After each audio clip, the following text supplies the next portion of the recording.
semuanya. Kami dari kelompok 5 ingin membahas mengenai Bahaya hoax.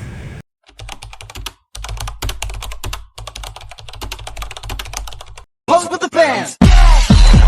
Pose with the pose with the pose with the pose pose with the fans. Pose with the pose with the pose pose pose with the fans. Pose with the fans. Pose with the fans. Pose with the pose with the pose pose with the fans.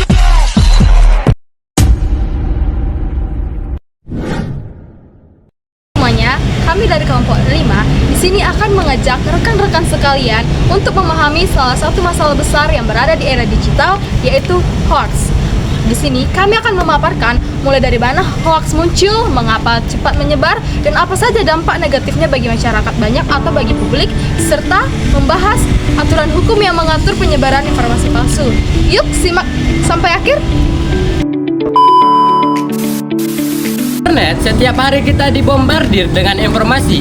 Tidak semuanya benar. Faktanya, Indonesia pernah menempati salah satu negara dengan tingkat penyebaran hoaks tertinggi di dunia seperti hoaks kesehatan, politik, kriminalitas, bahkan penipuan digital.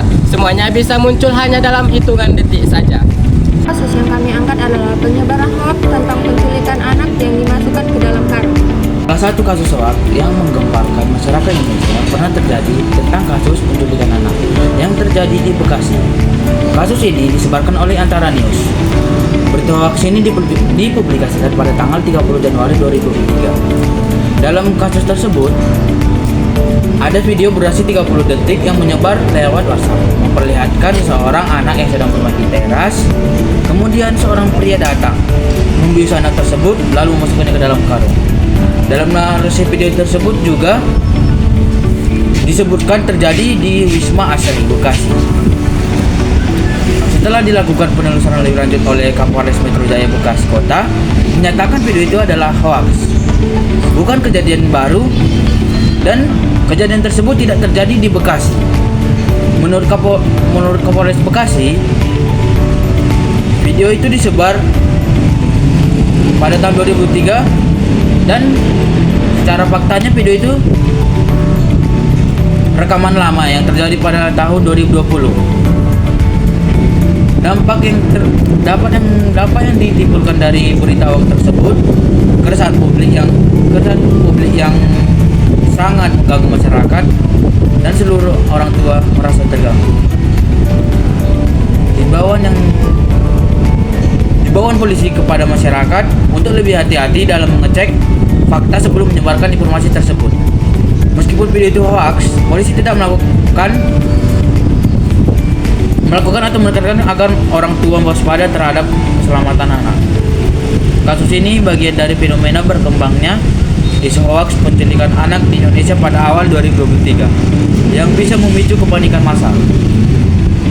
Dampak yang terjadi, yang pertama, makin kepanikan masyarakat, swimming tanpa bukti, dan beberapa orang tidak bersalah nyaris menjadi korban penghakiman massal. Secara garis besar, masalah-masalah atau faktor-faktor yang menyebabkan masalah terjadinya hoax, kami menggunakan diagram fishbone sebagai berikut.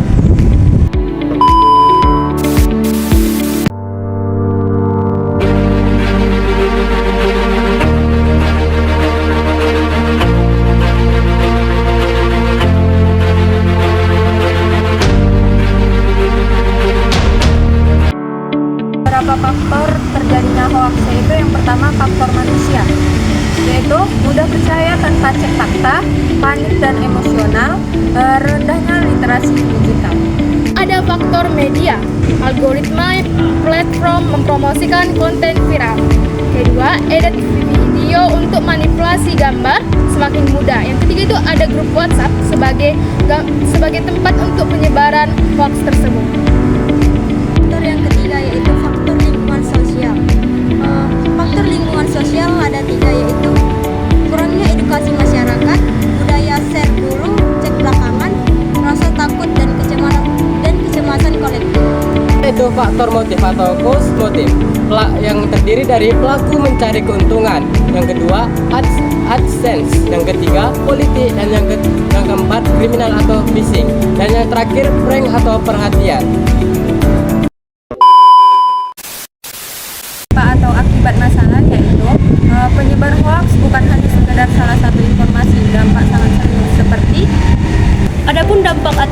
masalahnya. Yang pertama, kepanikan massal dan keresahan sosial, dan yang kedua, perpecahan masyarakat, terutama saat isu sara ataupun politik. Yang ketiga, kerugian ekonomi, hoax, investasi, penipuan, dan digital. Yang keempat, kekerasan terhadap orang yang tidak bersalah. Yang kelima, turunnya kepercayaan publik terhadap media yang kredibel. Penyebaran hoax bukan hanya tindakan tidak etis, ini juga perbuatan untuk melanggar hukum. Hukum yang mengatur hoax di Indonesia terdapat beberapa bagian. Hukum atau undang-undang di Indonesia yang mengatur tentang penyebaran informasi. Yang pertama, Undang-Undang ITE pasal 28 ayat 1 melarang penyebaran berita bohong dan yang menyesatkan, yang merugikan konsumen atau publik. Sanksi yang diberikan adalah yang pertama, penjara hingga 6 tahun dan denda sampai 1 miliar. Dan yang kedua adalah pasal 14 dan 15 Undang-Undang Nomor 1 Tahun 1946 yang dimana pasal ini menyatakan melarang penyebaran berita yang tidak pasti atau kabar yang dapat menimbulkan keonaran, di mana sanksi dari pelanggaran undang-undang tersebut adalah hukum pidana hingga 10 tahun penjara. Yang ketiga, pasal 27 ayat 3 Undang-Undang ITE yang berisi tentang hoax yang menyerang nama baik orang atau jabatan dapat dikategorikan sebagai pencemaran nama baik, dihukum sanksi yang di 4 tahun dan denda sampai 750 juta. Jadi, berbagai informasi palsu bukan hanya merugikan orang lain, tapi juga bisa berakibat hukum bagi pelaku. Ini benar nggak sih berita penculikan? Viral banget loh. Jangan gampang terkecoh. Coba cek dulu di website resmi, bisa dicek di cekfakta.com atau turn-back-hoax.id atau situs berita terpercaya. Jangan asal sebar berita yang tidak benar. Oke. Kita semua punya peran penting untuk menghentikan rantai hoax. Caranya sederhana, yaitu dengan 4 cara, yaitu SCTS. Yang pertama, stop sebelum percaya. Yang kedua, think, pikirkan apakah itu logis. Dan yang ketiga, cek apakah sumber itu resmi. Dan yang keempat, share jika berita itu benar dan nyata. Jadi kita yang kecil, apabila men-share dapat menjadi dampak yang besar.